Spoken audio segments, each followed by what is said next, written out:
कुंभकर्ण के 6 महीने सोने के बाद उसकी पत्नी का क्या हुआ? रावण ने कुंभकर्ण की पत्नी के साथ क्या किया? आखिर रावण कैसे करता रहा कुंभकर्ण की पत्नी के साथ गलत काम? दोस्तों, रामायण का एक मुख्य पात्र है कुंभकर्ण, जो कि रावण का छोटा भाई था। रावण का यह भाई इतना विशाल और भयंकर था कि एक दिन में कई गांवों का भोजन वह अकेला ही खा जाता था। इसके बाद भी इस भयानक राक्षस के पेट में चूहे नहीं बल्कि हाथी कूदते थे। भूख शांत न होने पर कुंभकर्ण प्रजा को भी खा जाया करता था। ब्रह्मा जी भी कुंभकर्ण की शक्ति से चिंतित थे, क्योंकि उन्हें इस बात का पता था कि आज नहीं तो कल कुंभकर्ण की भूख की वजह से दुनिया में हाहाकार मचेगा। इसलिए जब कुंभकर्ण एक बार तपस्या कर रहा था और उसकी तपस्या से ब्रह्मा जी खुश हुए, तो उन्होंने कुंभकर्ण से कहा कि मैं तुम्हारी तपस्या से खुश हूँ, मान लो क्या वरदान मांगना है। इस पर कुंभकर्ण ने सोचा कि वह इंद्रासन मांगेगा और वह एक योद्धा बन जाएगा। लेकिन ब्रह्मा जी को पहले से पता था कि कुंभकर्ण वरदान में क्या मांगेगा। इसलिए ब्रह्मा जी ने सरस्वती माता से प्रार्थना की कि वह कुंभकर्ण की जीभ पर विराजमान हो जाएं और उसकी मति पलट दें, और सरस्वती माता ने ऐसा ही किया। जब कुंभकर्ण ने ब्रह्मा जी की तपस्या की तो वरदान मांगते समय देवी सरस्वती कुंभकर्ण की जीभ पर विराजमान हो गई, और परिणाम में यह हुआ कि कुंभकर्ण ने इंद्रासन मांगने की जगह निद्रा आसन मांग लिया। ब्रह्मा जी मुस्कुराए और उन्होंने तथास्तु कह दिया ताकि सृष्टि की रक्षा हो सके। लेकिन जब यह बात रावण को पता चली तो उसने सोचा कि अब वरदान से तो कुंभकर्ण हमेशा सोता रहेगा। इसलिए रावण ने ब्रह्मा जी से विनती की कि कुंभकर्ण को 6 महीने सोने और 6 महीने जागने का वरदान दे। रावण की विनती पर ब्रह्मा जी ने कुंभकर्ण को 6 महीने सोने और 6 महीने जागने का वरदान दिया, जिससे कुंभकर्ण 6 महीने सोता और 6 महीने जागता था। और जब वो 6 महीने बाद उठा तो पूरी लंका में हाहाकार मच गया, क्योंकि उसका शरीर किसी भी बड़े पहाड़ की तरह था। उसे उठते ही भूख लगी। सबसे पहले उसने लंका में खाना ढूंढना शुरू किया। उसने लंका की वाटिका से फल तोड़कर खाए, लेकिन फिर भी उसका पेट नहीं भरा, तो उसने लंका से बाहर निकलकर लोगों को खाना शुरू कर दिया। कुंभकर्ण का शरीर इतना बड़ा था कि वो आम आदमियों को अपनी 2 उंगलियों से उठा सकता था और उठाकर अपने मुंह में डाल सकता था। दोस्तों, जब रावण ने मंदोदरी से शादी की तो उसके बाद उसने दैत्यपति बलि से अपने भाई कुंभकर्ण के लिए उनके यहाँ रहने वाली एक कन्या ब्रजबाला का हाथ मांगा। ब्रजबाला बलि की पुत्री थी और बलि विरोचन का पुत्र था। वामन अवतार में जब विष्णु जी ने बलि से 3 पग धरती मांगी थी तो उस समय ब्रजबाला वहां मौजूद थी, और इन सबको देखने के बाद ब्रजबाला एक बलिशाली कन्या बन गई थी। उसे हथियार बनाने की अच्छी समझ थी। रावण के कहने पर कुंभकर्ण और ब्रजबाला की शादी हो गई, और ब्रजबाला कुंभकर्ण के साथ लंका गई और लंका में बड़े बड़े हथियार बनाने लगी थी। कुछ समय के बाद ब्रजबाला और कुंभकर्ण के 2 पुत्रों ने जन्म लिया, जिनमें से एक का नाम कुंभ और दूसरे का नाम निकुंभ था। इसके अलावा कुंभकर्ण ने 2 शादियां की, और ये दोनों शादियां उसने अपनी मर्जी से की थी। कुंभकर्ण की दूसरी पत्नी का नाम कर्कटी था। कर्कटी एक राक्षसी थी जो सह्याद्री की राजकुमारी थी, जिस पर कुंभकर्ण का दिल आ गया था, और बाद में कुंभकर्ण ने कर्कटी से शादी कर ली। कर्कटी से कुंभकर्ण के पुत्र भीमासुर का जन्म हुआ था, जो कि एक राक्षस था। कर्कटी कुंभकर्ण के साथ लंका में नहीं रहती थी, वो पर्वत पर रहती थी और अंत तक वही रही।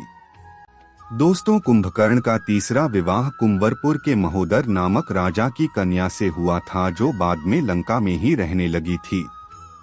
कुंभकर्ण की पहली पत्नी ब्रजबाला को रावण ने लंका की शस्त्र बनाने वाली सेना का सेना प्रमुख नियुक्त कर दिया था, क्योंकि उसे शस्त्रों के बारे में काफी गहरा ज्ञान था। इसलिए वो अपनी सेना के साथ शस्त्र बनाने लगी थी और कुंभकर्ण की तीसरी पत्नी तड़ित माला उसके लिए 6 महीनों तक खाना बनाती थी, ताकि जब कुंभकर्ण सोकर उठे तो उस खाने को खाकर उसकी भूख समाप्त हो सके।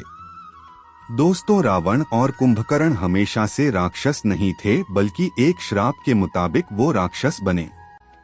धर्म ग्रंथों के अनुसार भगवान श्री विष्णु के दरबार में जय और विजय नाम के 2 द्वारपाल थे। एक बार सनक, सनंदन, सनातन और संत कुमार नाम के 4 मुनि भगवान के दर्शन करने के लिए पहुँचे। इस दौरान जय और विजय नाम के 2 पहरेदारों ने उनकी हंसी उड़ाते हुए उन्हें रोकने की कोशिश की। इससे मुनि क्रोधित हो गए और उन्होंने श्राप देते हुए कहा कि तुम्हारे कर्म तो असुरों जैसे हैं, तो तुम असुर बन जाओ, यहाँ तुम्हारा कोई काम नहीं। इस पर जय और विजय को अपनी गलती का एहसास हुआ और उन्होंने मुनि से क्षमा मांगी। इस पर मुनि ने कहा कि मैं श्राप तो वापस नहीं ले सकता, लेकिन इतना कर सकता हूँ कि तुम्हें हमेशा के लिए नहीं बल्कि 3 जन्मों के लिए राक्षस में रहना होगा, और तीनों ही जन्म में तुम्हें मुक्ति देने के लिए भगवान श्री विष्णु स्वयं आएंगे। उसके बाद तुम पुनः इस पद पर प्रतिष्ठित हो जाओगे। अगले जन्म में जब कुंभकर्ण को अपनी शक्ति का पता चला तो उसे अपने ऊपर घमंड हो गया और भगवान विष्णु को युद्ध के लिए ललकारते हुए कुंभकर्ण बैकुंठ पहुंच गया। यहाँ भगवान विष्णु के साथ इस असुर ने अपने पुराने रूप मधु के रूप में कैटभ के साथ मिलकर 5000 साल युद्ध किया था, जिसका जिक्र देवी भागवत पुराण में मिलता है। भागवत पुराण के अनुसार पूर्व जन्म में कुंभकर्ण मधु नामक असुर था और उसका भाई कैटभ था। भगवान विष्णु से युद्ध करते समय जब 5000 साल हो गए तब देवी योगमाया ने उनकी बुद्धि का हरण कर लिया, जिससे मधु और कैटभ को लगा कि अब विष्णु जी हमसे डर गए। इसलिए उन्होंने घमंड में आकर कहा कि विष्णु तुम हमसे कोई भी वरदान मांग सकते हो, मांगो तुम्हें क्या चाहिए। तभी भगवान विष्णु ने कहा कि तुम अपनी मृत्यु का उपाय बताओ। अपने ही वचन में फंसे हुए मधु कैटभ अब कुछ नहीं कर सकते थे।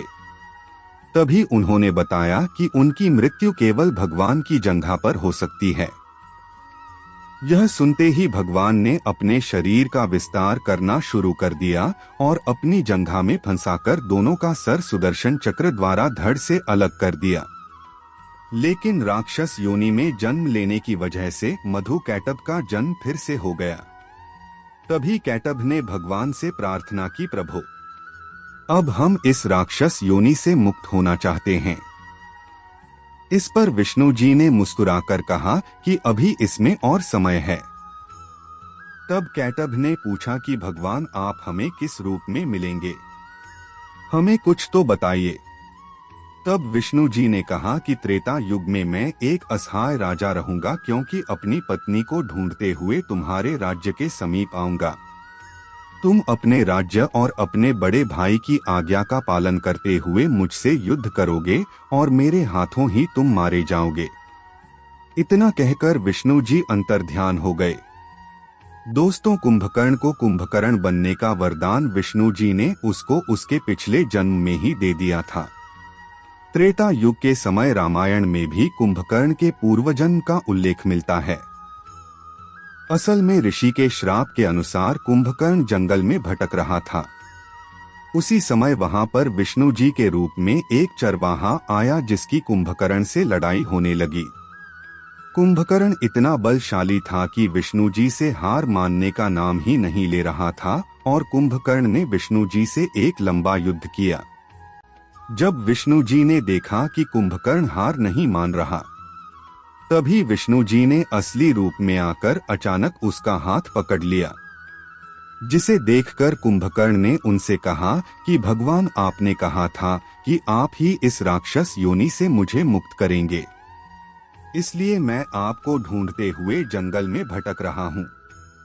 उस समय भगवान विष्णु ने कहा कि तुम मुझे मत ढूंढो, जब समय आएगा तो मैं तुम तक खुद पहुंच जाऊंगा। उसके बाद ही भगवान विष्णु ने श्री राम का अवतार लिया और अयोध्या को धन्य किया। दोस्तों, कुंभकर्ण के बारे में कहा जाता है कि उसे पहले से ही पता था कि श्री राम कब लंका में आकर उसका उद्धार करेंगे, लेकिन अपने उद्धार से पहले उसने अपने भाई होने का भी धर्म निभाया। असल में जब श्री राम ने माता सीता के लिए लंका पर चढ़ाई की और लंका वासियों से युद्ध करने लगे, तो यह सब देखकर रावण ने अपने भाई कुंभकर्ण को जगाया।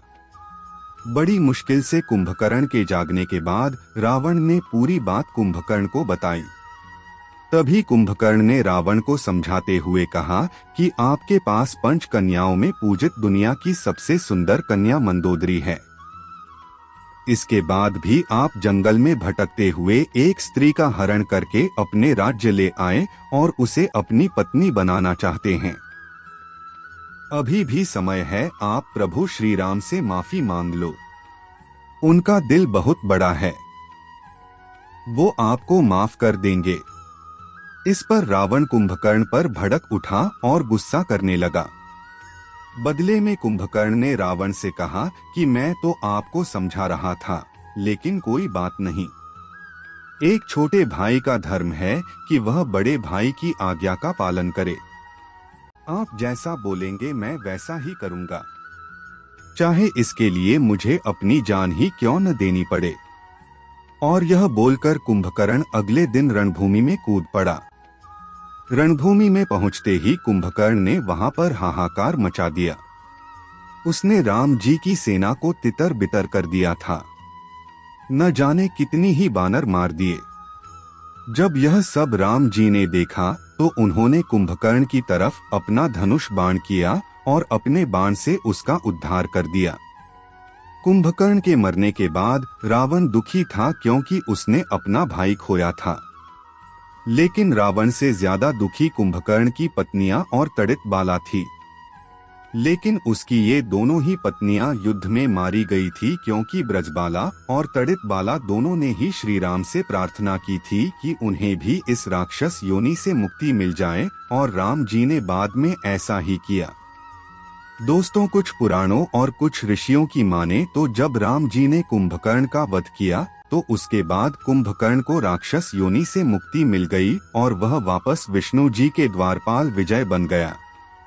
और ग्रंथ भी इसी तरफ इशारा कर रहे हैं कि 3 बार राक्षस योनि भुगतने के बाद कुंभकर्ण वापस से अपने असली अवतार विजय के रूप में विष्णु जी के द्वारपाल के रूप में पुनः उस पद पर प्रतिष्ठित है।